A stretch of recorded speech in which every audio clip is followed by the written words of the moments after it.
Oi pessoal, tudo bem com vocês? Eu me chamo Clara e no vídeo de hoje a gente vai fazer uma análise bem completinha do novo filme que se chama Minha Irmã Feia, uma releitura do clássico da Cinderela, só que dessa vez do ponto de vista da minha irmã, que se considera uma jovem feia.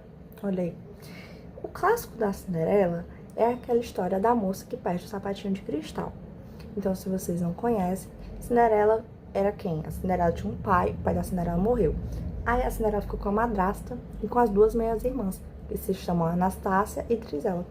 As três se juntam para maltratar a Cinderela, né? As três, a madrasta e as duas irmãs. Cinderela faz tudo dentro de casa. Cinderela limpa, varre, lava roupa, lava prato, faz tudo. E Cinderela não tem vida. Só que tem um dia que o príncipe fala que quer dar um baile lá no castelo, enfim, convida todas as moças da região. E Cinderela não pode ir, porque as três lá não deixam ela ir. Aí elas vão, se arrumam toda mimipoposa, e Cinderela fica em casa. Cinderela só tem amizade de rato, pássaro, então a Cinderela é bem sozinha, coitadinha, né? Aí a Cinderela vai, faz um vestido bem bonitinho, rosa. Aí as três vão lá e rasgam o vestido da Cinderela pra Cinderela não ir pra baile. Só que aí do nada aparece quem? A fada madrinha.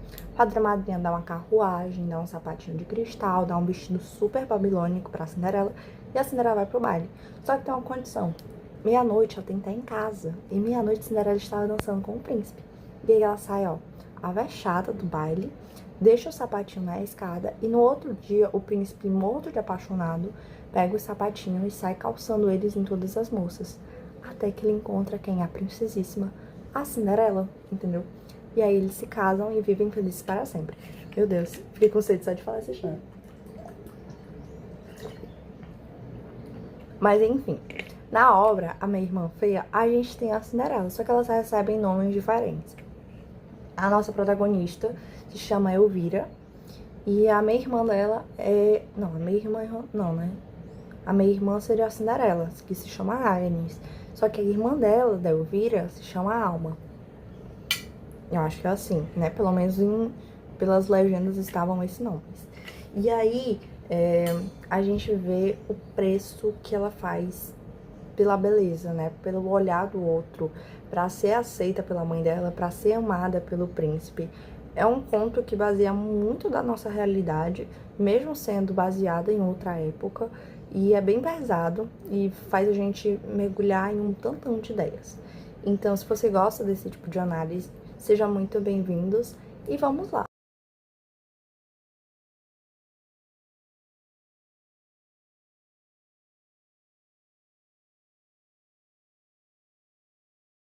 Desde que eu trouxe esse quadro pro canal de analisar filmes, eu venho mantendo um hábito que é fazer pequenas anotações enquanto eu assisto.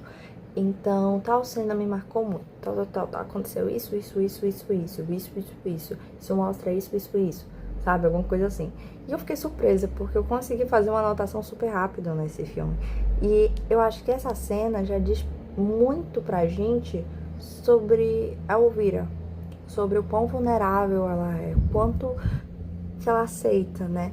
Eles estão numa mesa, lá tá o padrasto da Agnes, tá a Agnes, que é a Cinderela, né? A Alma, que é a irmã da Elvira, e a madrasta, que é a Elvira também. E aí eles estão sentados nessa mesa e tal, todo mundo junto, que o pai da Cinderela, ele joga bolo no rosto dela. Nesse momento, eu não me recordo exatamente como essa cena aconteceu. Se ele cuspiu o bolo ou se ele bateu e o bolo foi parar no rosto dela, eu não lembro. Mas a única coisa que eu lembro muito bem é que todo mundo na mesa riu, inclusive a Elvira. E aí, isso fez eu pensar muito, por que ela tá rindo, né? Muita gente chama isso de performance social. É quando você reage de um jeito que não é o que você tá sentindo, só para evitar que seja rejeitada, rejeitar situações de desconforto, tristeza, enfim. É como se a pessoa estivesse sentindo uma coisa, só que para aquela situação, ela performa de outro. Então, por isso que eles chamam de performance social, que é como você reage àquela situação, que não é o que você reagiria, entendeu? Não é o que você tá sentindo. E na psicologia existe um termo que se chama dissociação leve, que é o que eles usam nesse caso, que seria nesse caso, né? Que é quando você momentaneamente desassocia do seu sentimento real. Então é como se naquele momento a Elvira ela não tá rindo porque ela achou aquilo engraçado. Ela tá rindo porque ela ficou desconfortável, porque ela tem medo que eles julguem ela, porque ela tem medo que eles acham ela fraca, porque ela quer que eles acham que tá tudo bem. Fingindo que aquilo não afetou ela, só que por dentro aquilo tá destruído, ela tá constrangida, ela tá vulnerável, ela se sente cercada de pessoal que acha que ela é uma chacota, né? Então, para evitar aquela imagem de coitada, de fraca, ela desassocia da emoção verdadeira dela, que é o desconforto, e ela reage como se ela estivesse rindo. Isso me lembra muito situações de bullying, por exemplo, seja no trabalho, seja na escola, quando a pessoa faz um comentário e você sabe que aquilo te incomodou, você se sente mal com aquilo, só que você ri pra mostrar que tá tudo bem. Ah, eu não liguei pro que você falou, eu não concordo com o que você falou, mas você se sente mal. Isso é muito cansativo a longo tempo, porque você fica fingindo a coisa que você se incomodou de verdade. As outras pessoas não vão saber que aquilo te afetou, mas você vai saber o tempo todo que aquele comentário não foi legal, que aquele comentário vai impactar na sua autoestima provavelmente, que você vai se sentir desconfortável. Só que pra elas, não, foi só uma brincadeirinha, você levando a brincadeira. Então é por isso que muitas brincadeiras, né, que o pessoal fala, não é brincadeira, gente, não é. Porque a pessoa pode aparentar ter sentido uma coisa, só que por trás ela se sentiu completamente diferente. Então a gente já vê esse lado da Elvira bem no comecinho do filme. Quando o padrasto da Elvira morre, tem uma cena muito marcante, que é um diálogo entre ela e a mãe dela, onde ela descobre que eles já não têm tanto dinheiro. E aí a mãe dela fala: Tror du det är lätt att finna en rik man som vill ha mig? En änke med hänghuvudet och 2 hopplösa döttrar.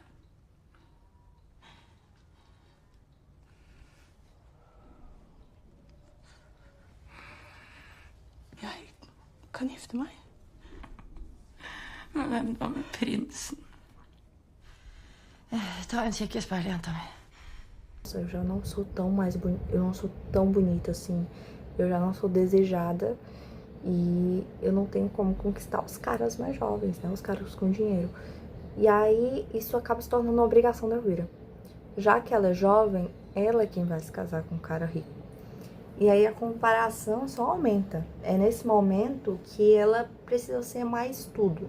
Ela precisa ser a mais bonita, ela precisa ser a mais elegante, ela precisa ser a mais desejada, ela precisa ser impecável, porque agora é uma obrigação. E ela já tinha um amor muito puro pelo príncipe, era quase que um sonho dela, mesmo ela nunca tendo trocado uma palavra com ele. Porque ela lia muitos romances, enfim, ela já tinha essa idealização de um amor. Só que agora ele tem que acontecer. Ela precisa ser compatível com esses caras. Ela precisa merecer estar do lado deles, sabe? E ela tem que merecer através da aparência dela. É uma visão muito dolorosa, porque o que era amor para ela acaba sendo distorcido nesse momento. Isso faz a gente pensar muitas vezes que quando o amor ele é preenchido das expectativas do outro, logo ele perde toda a liberdade. Isso faz a gente pensar até no nosso dia a dia. Quantas vezes algo que você amava mudou? Quantas vezes você fazia algo por gostar e esse algo virou uma obrigação? Agora você precisa fazer isso, sabe? E ela é super jovem e esse desejo de ser mais, ser a mais isso, ser a mais aquilo, ter isso e não ter aquilo, vem principalmente da mãe dela. O filme começa a ser marcado por séries de cenas aterrorizantes, que são exatamente a sequência de cirurgias plásticas da Elvira. Desde cedo, ela já se sente inferior às irmãs, ela já se sente feia. E ao invés da mãe dela acolher aquele sentimento ou mostrar caminhos mais saudáveis de lidar com aquilo, não. a mãe dela não só incentiva, como paga para que ela faça as cirurgias estéticas, né? E o filme faz muita questão de deixar explícito o quão arriscado aquilo é, o quão doloroso aquilo é, o quão desnecessário aquilo é. E a mãe dela reage de uma maneira super normal, sabe? Enquanto ela faz. Enquanto isso, a irmã dela tá aterrorizada com a cena. E aí a gente vê o sofrimento da Elvira naquela cirurgia. Depois da cirurgia, ela começa a usar um aparelho no nariz. E ainda assim, ela continua ouvindo comentários sobre a aparência dela, sobre o jeito dela. E aí que a gente nota, o que o problema nunca foi Elvira ou o corpo da Elvira, mas sim os outros. Tem um termo que se chama autoestima contingente, que fala exatamente sobre isso, sobre a nossa percepção de valor está ligada ao julgamento e ao olhar do outro. Então, isso foi o que acontece com a Elvira e acontece até o final do filme. Ela acredita que o valor dela acontece a partir do olhar do outro. Que ela só vale enquanto as pessoas acham que ela vale. Que ela não é bonita enquanto as pessoas acham que ela não é bonita. E isso é muito doloroso, sabe? Porque em contraste a isso, a Cinderela, né, a Agnes, por mais que alguns fãs acreditam que ela tenha feito cirurgias estéticas, o filme não mostra isso. Então gera ainda mais aquele sentimento de rejeição. Por que ela continua recebendo elogios e eu não? Sendo que ela não fez cirurgias plásticas. Por que ela ainda é a mais atraente, a mais elegante? Sendo que eu que fiz, eu que passei por tudo isso, eu que mereço isso, sabe? E tem muito disso quando a gente vai pensar em Nietzsche. Nietzsche e aquela percepção de poder no ressentimento. Quando ele fala sobre ressentimento, ele fala sobre poder. E o poder da Elvira tá constantemente ligado a isso. Se ela tem um corpo atraente, ela acredita que o poder dela é aquele corpo atraente, então assim o príncipe vai amar ela. Se através do corpo angelical, bonito, a mãe dela vai dar atenção a ela, então ela tá disposta a isso. Se ela tiver o nariz perfeito, o cabelo perfeito, o corpo perfeito, a sociedade vai aplaudir, vai elogiar ela, então ela vai fazer aquilo. E a gente vê que essas cirurgias não param, não param, não param. Depois ela faz uma outra que deixa mais nítido ainda o sofrimento que é. Um dos médicos tá cego. Ele tem essa cirurgia que ela tá fazendo, que é a extensão de cílios, né, colocando os cílios, e ele ficou cego. E ainda assim ela continua. E na cena aparece um cartazinho, que eu não encontrei a foto na internet, mas eu vou atrás. Que, se eu não estiver enganada, fala algo sobre o preço da beleza, ou é a dor da beleza, algo do tipo. Reforçando ainda mais quanto o sofrimento foi normalizado para alcançar a aparência perfeita. E isso não é só na ficção, tá, gente? Isso acontece o tempo todo na vida real. Quantas pessoas, quantas mulheres não passaram pelo silicone industrial, por exemplo, por ser um meio de silicone mais barato, mas ainda assim arriscado demais? Quantas mulheres não passaram pelos procedimentos clandestinos para ter a aparência que as pessoas acreditam serem a mais bonita, né? Então isso só reforça o quanto isso acontece na vida real também, tá? Porque parece muito mirabolante, sabe? Toda aquela cena parece muito assustador, mas isso acontece na vida real. O tempo todo, o tempo todo. Bom, e aí chega o momento do baile, né? Não um baile, mas o convite do baile, aonde o príncipe, né? Os caras lá do castelo, não sei ao certo, chamam as moças pra irem pro baile, enfim. E aí quem é que vai? Vai a Agnes e a Elvira, pra ter essa oportunidade de se casar com o príncipe. E aí elas começam a fazer aulas, eu não sei se seriam aulas de dança ou de aula de etiqueta, mas é aquele tipo de aula que é pra garota ser elegante, pra garota ser... não sei como se diz, cara. Mas pra garota ter elegância, ela ter classe, ela ter bons modos, ela saber se movimentar de uma maneira muito precisa. E aí a Elvira, ela é constantemente humilhada nessas aulas. Du. Bakot. Agnes Framot. Jeszcze raz.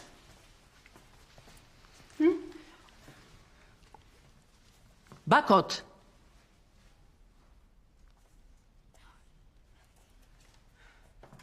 Pozycja, głowa, wszystko wiecie.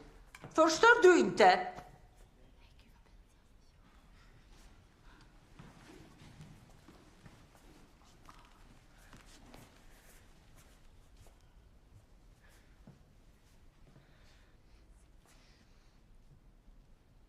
Proszę. I raz. Bravo. Porque falam que ela não tem elegância, que ela não tem bons modos, que ela não sabe se movimentar muito bem, ela não sabe dançar. Então ela tem que ficar lá na última fileira. Enquanto isso, a Agnes não, a Agnes ocupa a primeira, ela é a mais atraente, ela é a mais bonita, ela é impecável, ela é a que com certeza vai conquistar o príncipe, porque ela é a moça mais bela dali. E nesse momento, a Elvira se sente constantemente rejeitada, porque volta aquele sentimento de eu mereço, eu que passei por tudo isso, eu que mereço, eu tô me sacrificando mais do que ela, eu mereço, eu que tô fazendo isso, isso e aquilo, eu mereço estar no lugar que ela tá. Só que aí não é assim que funciona, não é ela quem decide, entende? Ali é o olhar da professora, e por mais que a Elvira se esforce muito, ela nunca vai conseguir. Porque não é, a questão não é ela, mas o que aquela professora que tá ali acredita ser mais bonito, ser mais elegante. Entende? Porque ela dança tão bem quanto as outras garotas. Só que ela não tem a mesma aparência daquelas meninas que estão lá na frente. É isso que acontece. O filme é o reflexo disso constantemente, na vida toda dela. Ela se vê à sombra da irmã. Tem uma cena na floresta que é assim. A Elvira tá na floresta e ela tá escutando alguns rapazes falando sobre quererem uma virgem, que seria o troféu deles naquela tarde. Eu não sei se tá de tarde, se é de noite, eu não lembro, gente. E aí a Elvira vai atrás de saber quem é que tá falando aquilo, já que ela é uma moça virgem. E aí ela descobre que é o príncipe. O príncipe tá lá junto com outros meninos, outros rapazes, enfim. E aí ela fica, meu Deus, chegou a minha vez, porque eu sou o que ele quer e ele é quem eu quero. E aí ela se vê encantada, porque ele é tudo que ela quis, tudo que ela sonhou. Aquela é a chance dela. Só que aí o príncipe na frente de todo mundo fala que nunca faria nada com ela, que ele nunca... Ele usa um termo lá, só que eu não quero usar. Mas ele nunca teria relação com ela. E aí ela fica muito triste. Porque por mais que eles objetificassem ela, pra ela já era o bastante. Por mais que ele só quisesse usar ela, aquilo pra ela já era tudo. Então ela preferia ser usada do que rejeitada. O quão pouco ela aceita por aquele amor, por aquela pessoa, entende? Porque ele não ama ela. Ele não ia nem usar ela. E aí ela só queria aquilo, porque pra ela já era o bastante, entende? O quão triste isso é, na real. E quando eles fazem a chamada pro baile, eles reforçam que as moças que foram pro baile deveriam ser virgens. E a Elvira é. Só que ela descobre que a Cinderela não é. E aí ela sai contando pra mãe dela que a Cinderela já não é mais. Enfim, essas cenas são bem explícitas, tá? Então, é bem... Me deixou até bem surpresa, porque eu não tava esperando. Mas, enfim. E aí ela descobre que a Cinderela já não é mais. E é naquele momento que ela se sente superior. Isso mostra pra gente o quantas vezes a gente se sente superior pra uma falha do outro. Ela não se sente melhor que a Cinderela por ela se aceitar, por ela se tratar bem, por qualquer coisa. Ela não se acha melhor que a Cinderela por ela estar bem com ela mesma, mas ela se acha melhor que a Cinderela por ela não ter falhado igual a Cinderela. Através de algo que a Cinderela fez, que ela não tinha feito, ela se acha melhor.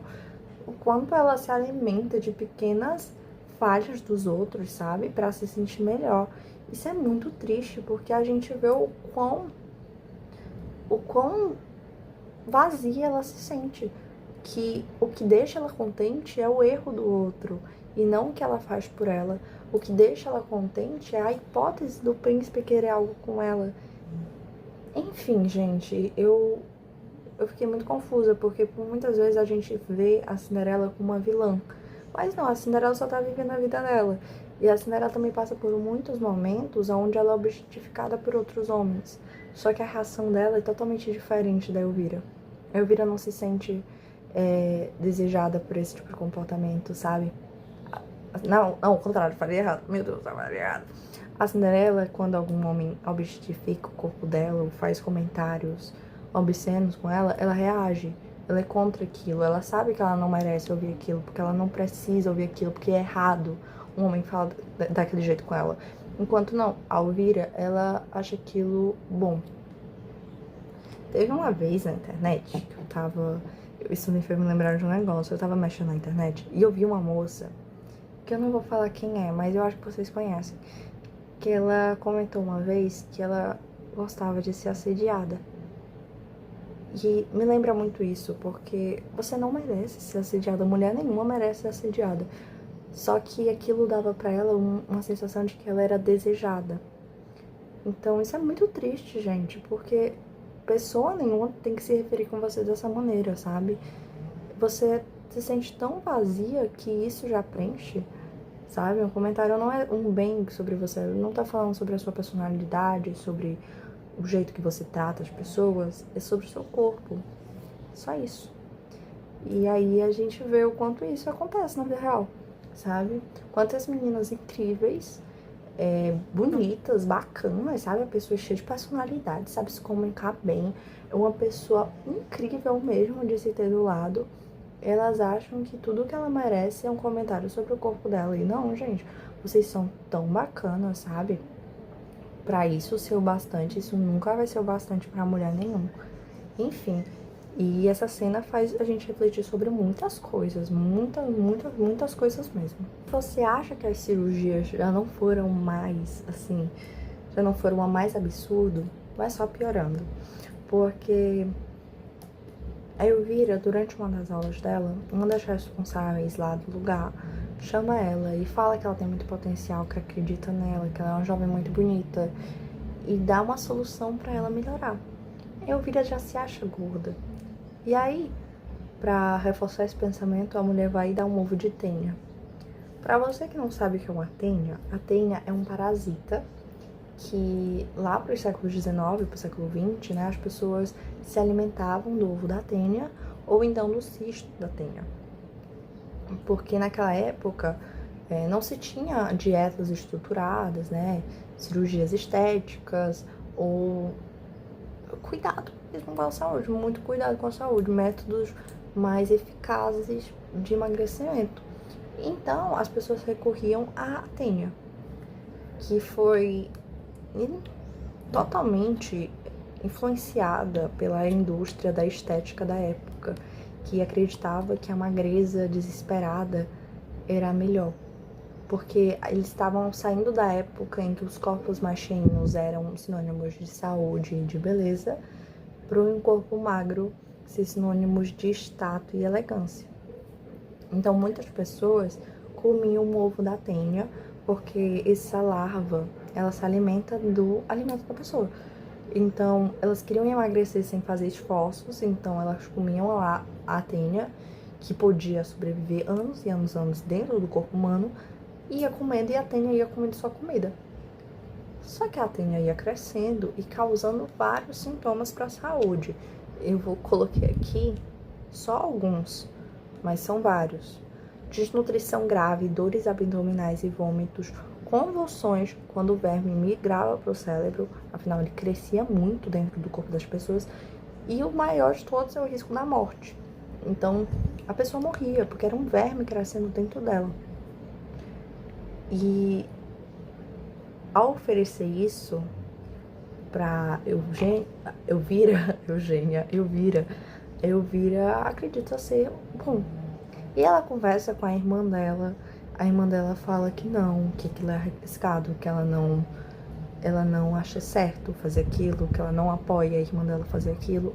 Só que ela não se importa, porque pra ela emagrecer naquele momento é o mais importante. É uma metáfora muito louca que o filme faz. O quanto a beleza lhe esvazia a pessoa, sabe? O quanto é quase como se fosse um verme essa comparação. Ele se alimenta da pessoa até ela morrer.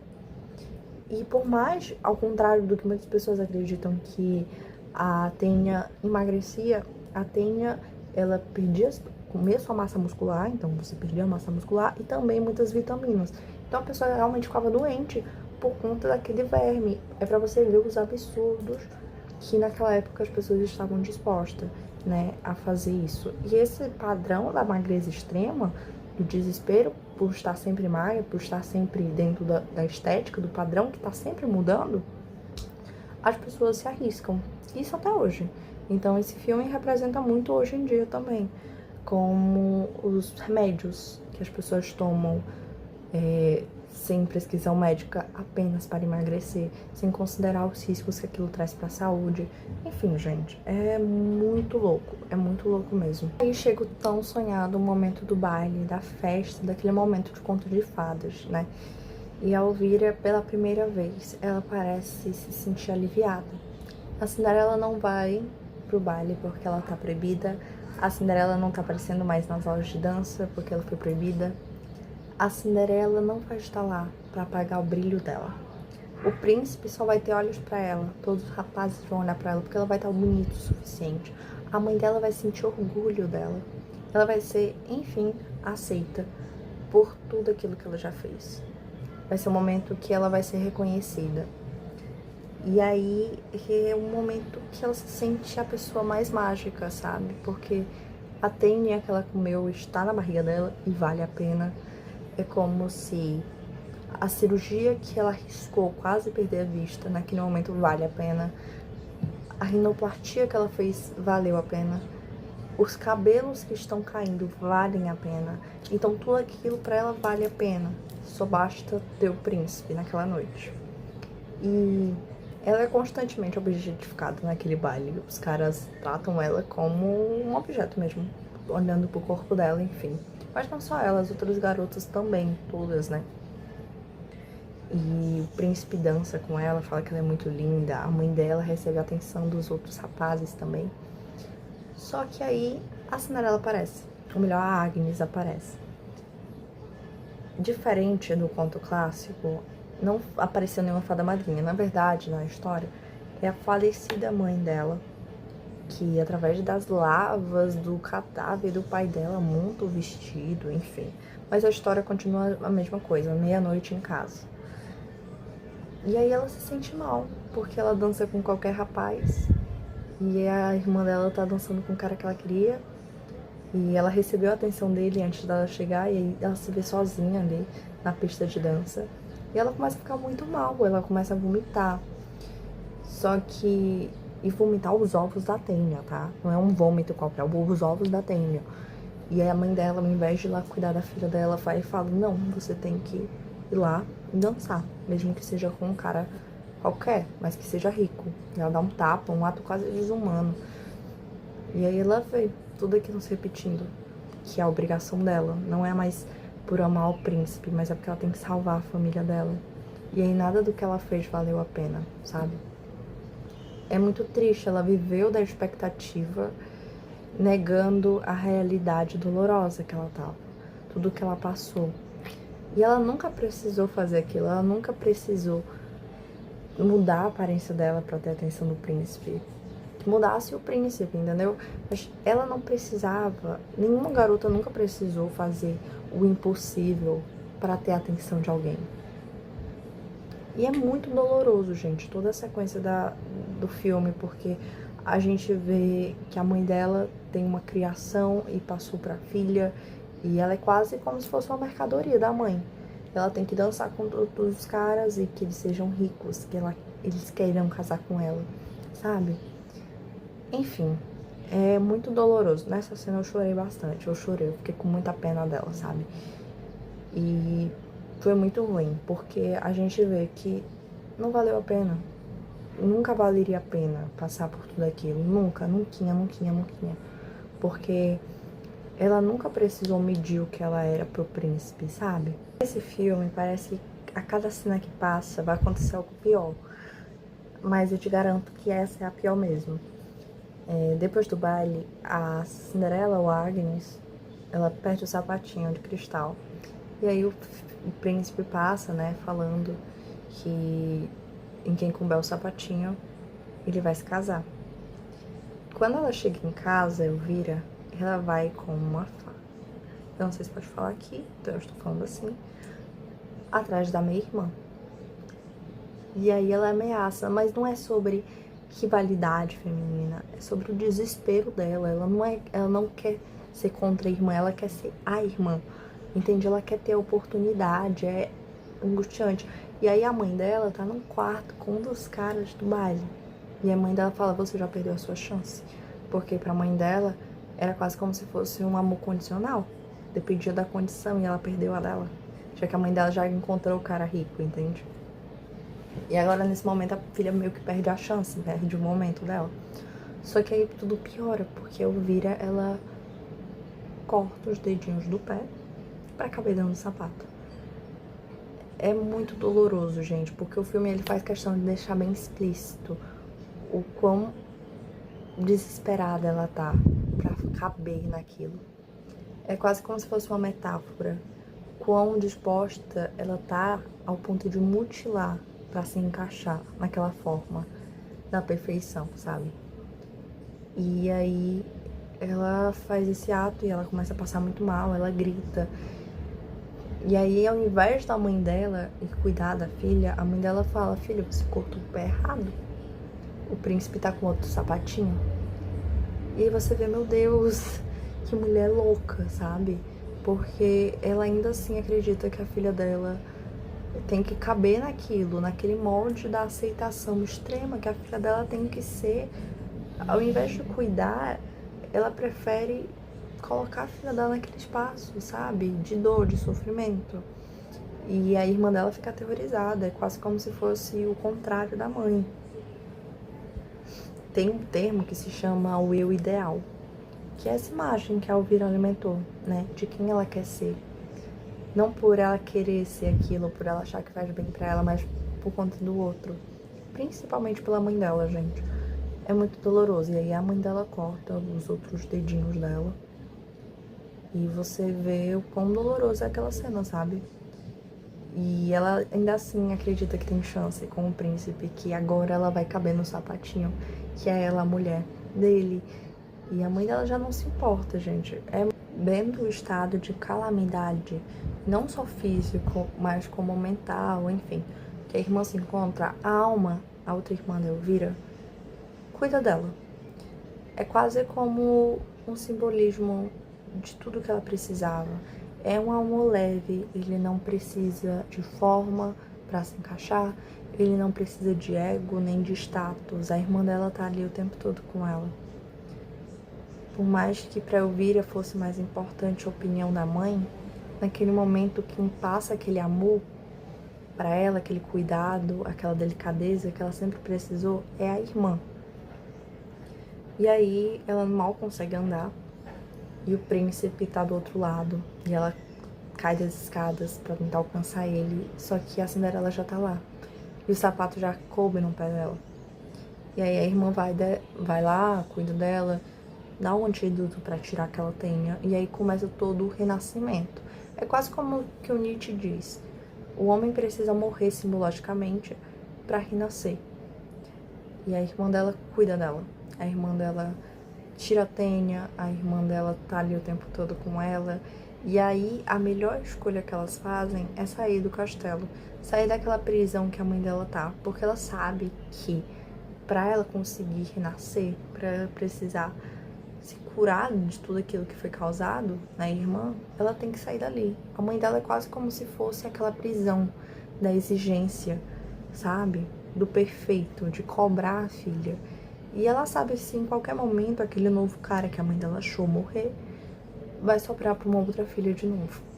Então a Alma vem nesse papel quase como se fosse o príncipe que não depende da aparência dela o príncipe que não depende do corpo dela, que não depende do dinheiro dela, que não depende de nada dela. O príncipe que tá ali só pra cuidar dela e fazer com que ela se sinta melhor, para que ela se sinta renovada.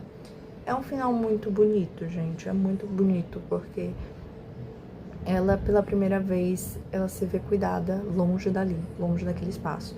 Reflete muito como, às vezes, a gente precisa se afastar de certas pessoas pra gente conseguir nascer, pra gente conseguir pensar de novo, pra gente conseguir se amar de novo, enfim.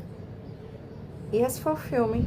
É um filme bem pesado, mas que dá pra gente tirar muitas coisas, muitas lições por trás, pensamentos por trás. Eu espero que vocês gostem muito desse vídeo, então já deixem sugestão. No vídeo passado eu recebi uma sugestão de falar sobre livros, então, como eu não leio muito livros inteligentes, né? Meus livros normalmente são de suspense, então eu não consigo tirar muita coisa por trás, além de entretenimento momentâneo. Eu quero sugestões de vocês, e aí eu leio os livros e aí a gente conversa sobre. Ou, Clara, vamos falar um pouquinho sobre isso? Vale lembrar, gente, que eu não sou nenhuma profissional da área da psicologia, nem da filosofia, nem do cinema, enfim. O que eu trago aqui são só pensamentos meus através de leituras e pesquisas nos assuntos e coisas que eu vejo aqui pela internet, que o pessoal comenta também. Então eu junto tudo isso e trago esse conteúdo aqui pra vocês. Então, claro, se vocês puderem complementar com mais informações, outro pensamento, sejam muito bem-vindos. Isso vai me ajudar bastante, tá bom? Então, eu me despeço de vocês aqui. Um grande beijão, tchau, tchau. Se você tiver assistido o filme também, A Minha Irmã Feia, comenta aqui o que você achou. Porque eu, Clara, particularmente achei que valeu o hype, sim. O mais pesado que foi, é bem necessário. E reflete muito na nossa sociedade atual, muitos pensamentos que tinham no filme. Um beijão e